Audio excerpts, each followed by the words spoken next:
Simcha Sheps Zatzal was one of the Rosh Hashivas in Torah V'das who was nifter this year. And he used to say that people make a big mistake. Everybody says, I'm going to say Slichos. You don't say Slichos, you ask for Slichos. But unfortunately, they make a mistake, but that's what people say. And most of us take to say Slichos.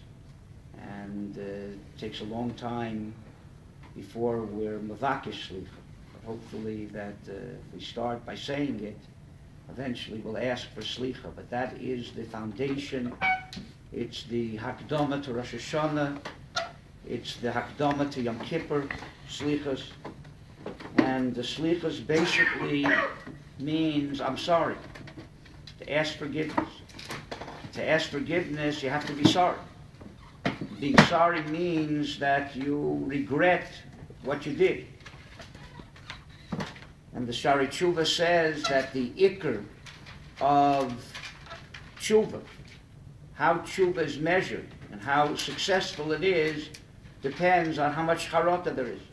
How quality charata, how much a person really regrets what he's done.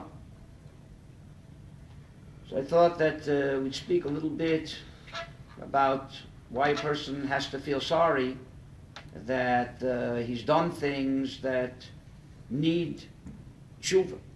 What's to feel so sorry about? First thing is that a person has to feel sorry because he rebelled against the Rabbanu Shalom. That sounds very highfalutin, Rabbanu Shalom, and rebelling or whatever. But my Rosh Hashiva Gifter pointed out that since our entire lives, everything we do, everything that we have, comes from the Rabbanu Shalom, so the shame of rebelling against him should be something that really affects us. If you have any kind of hakaras hatov, we spoke about last night, it's a tremendous ingratitude to use those things that the Rabbanu Shalom gave us against him. To rebel against him, the Tomer Devorah says, that is the ultimate merit. Right? You realize you ate something that wasn't kosher. We're not talking about people who go and eat treif. But not kosher means on your level. You knew it didn't have such a great hashgacha. You know you really don't rely on it, but you ate it anyway because it looked good. Or other averas. So you use the food that the Rabbanu Shalom produced and the money that he gave you to buy it and the koach to chew and swallow, and you're using all of those kochos which the Rabbanu Shalom gave you to rebel against him. Unbelievable kfiyas hatov, unbelievable being ungrateful. So that's something a person should feel sorry about, if you think about it. Right? I'm sorry that I took what the Rabbanu Shalom gave me, and instead of being thankful for it, I used it to rebel against him. In addition, it's not only that you rebelled against the Rabbanu Shalom in a very ungrateful way, but we all also damaged ourselves.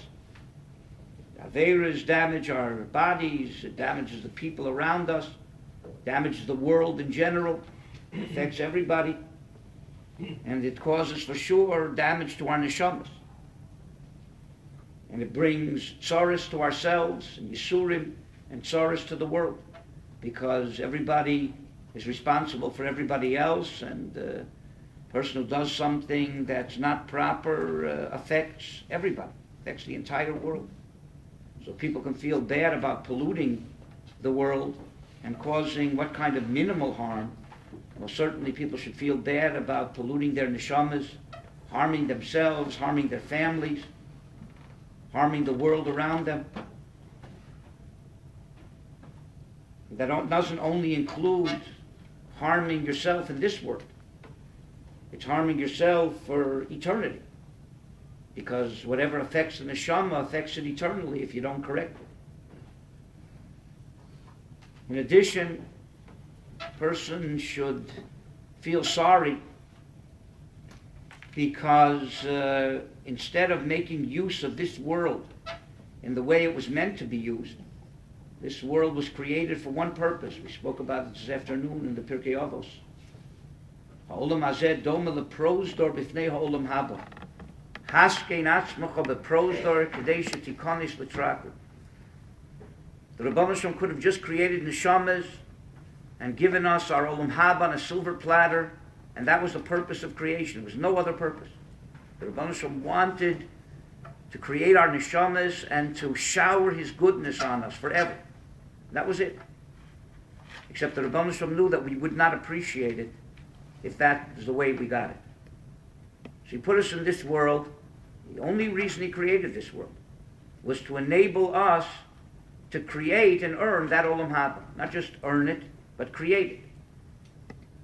By doing whatever it is we do in this world the proper way, so we connect ourselves and attach ourselves and make our neshamas more like the Ribono Shel Olam, where the attachment to Him is closer and closer. And that's the only reason this world was created. And it's the only thing that it's equipped to do. And it's the only purpose that a person has in this world. And that doesn't mean you sit and say Tillim all day, preparing for Olam Haba, cramming. That's not what it means. It means that every single thing you do, everything, your married life, your social life, economic life, everything, eating, drinking, sleeping, playing ball, everything can be done in a way that makes you more like the Ribono Shel Olam, that promotes your Olam Haba, or makes you less like the Ribono Shel Olam. Either or. And therefore, every single second that a person's alive, and everything that he's doing, and single thing the Ribono Shel Olam created, He only created for that purpose. Nothing else. There's nothing in this world that can't be used and shouldn't be used for that purpose. So a person uses this world in a totally opposite way many times, or just wastes his time here, something to feel sorry about. We're given a certain amount of time. We have a deadline, literally. And it's not a great long amount of time. For youngsters, it seems like you have eternity ahead of you. Get a little bit older, you know it's not eternity. Get even older and you know that it's a lot less than eternity here. And they start looking and making cheshbonos, you know, how long you were already here and how fast it went by. And even if, you know, you live to be 120, but if the first half went by that fast, how fast the second half went by? So a person has to feel sorry if he thinks even a little bit, to feel sorry that he took the opportunity of making every second in this world eternal and wasted it. Took something very, very chashuv, present that he was given, and destroyed it, wasted it. Time is the most precious present that we have. And that's what a person should feel sorry about. You lost money, you wasted it, went down the drain, your stocks went down. Feel bad, feel sorry. Right? I invested in something and now it's worthless. And you didn't make it worthless, something else. Conditions beyond your control made it worthless. How much more so where a person was given opportunity, very chashuv stocks, that you can sell and translate them into eternity. And you let them become worth nothing. You made the time into nothing, and worse.